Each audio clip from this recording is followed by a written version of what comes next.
Hey y'all, it's your girl Avis Cherie. Forgive me if you hear my Frenchie snoring in the background. I'm in my spa room and they decided to get some zen with me. I love teaching and learning and growing with other people. And I've learned that people think certain things aren't that deep. They're inundated with all this stuff on social media, opinions. And so I give grace when people ask me, especially people close to me, is spiritual warfare real? Is demons and bonds and spiritual soul ties, is all that real? And I just had a conversation with someone, was standing on something like, okay, well, I know I'm soul tied to this person in this way, but I'm going to stop doing X, Y, and Z with them, and that's going to break it. But that's not enough. Spiritual warfare and breaking soul ties is not just reduced to physical intimacy. They're formed through trauma, dependency, emotional manipulations. So you got to target the root of your attachment. Sometimes soul ties can be a good thing. Hopefully you encounter that. Sometimes they're not. So you have to know how to assess it accurately and know what you're in it for. If you're always complaining about one thing, but you only taking the 10% or 1% of what's good, you're starting to settle and you've established a soul tie.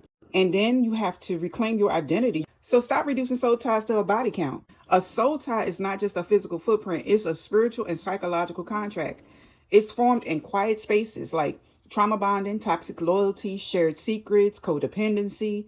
If you think you're just clean because you cut off physical contact, but you're still mentally obsessing, texting out of guilt or repeating cycles dictated by someone else's dysfunction, you haven't broken the soul tie. You've just changed the delivery system, okay? A soul tie is an agreement of the mind, will, and emotions. You can have a soul tie with a toxic boss who controls your self-worth, a manipulative friend who drains your mental bandwidth, or a family member whose generational trauma you've taken on as your own. In spiritual warfare, the enemy doesn't just use flesh. The enemy uses strongholds.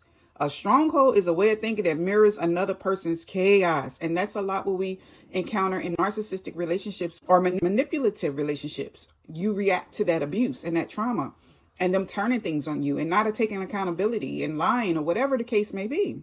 When your peace is entirely dependent on another person's validation or mood, that soul tie has been established. And you have to be brave enough to perform a surgical removal, severing those ties in the spirit realm, going to God, turning away, repenting from even allowing it to have access to you, asking God to help you with your weaknesses and your addiction to it and obsession to it, actively reclaiming your identity. But what was in that identity that opened that door to say, I'm going to settle for this? And then asking God to help you go into warfare about it through his word, derooting it, casting it out, breaking strongholds, severing those ties. What did you give them power over?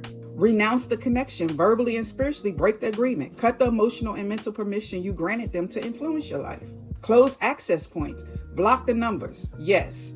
But more importantly, stop mentally replaying conversations over, checking in on their life to see if they're hurting or winning. Starve the tie from your attention. Then you got to reclaim your ground.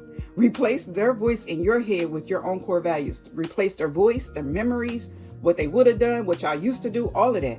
And then fill that space with boundaries, therapy, getting in God's word, becoming closer to God to obtain sovereignty over your mind. So the takeaway, stop fighting a war in your own might, in your own hands that you aren't actually addressing. If you want freedom, you have to cut the root, not just the leaves, okay? Regain your mind, reclaim your spirit, and close those back doors. People forget about the back door open. The screen door cut, the lock don't work. They done jiggled it and it fell off and they done came in, okay? And it doesn't have to be them. It could be by way of third, fourth, and fifth parties that's coming to influence you, take you back to a place that you're asking God to deliver you from. Stop allowing the bait and hook to come in by way of other parties and situations and memories, okay? I'm going to close with this. The Bible puts it best in 2 Corinthians 10:4-5. The weapons of our warfare aren't physical. They have divine power to demolish strongholds, tear down arguments, and take every captive thought back. Regain your mind, reclaim your spirit, and close the back doors. God's love and God's peace, God's healing to you.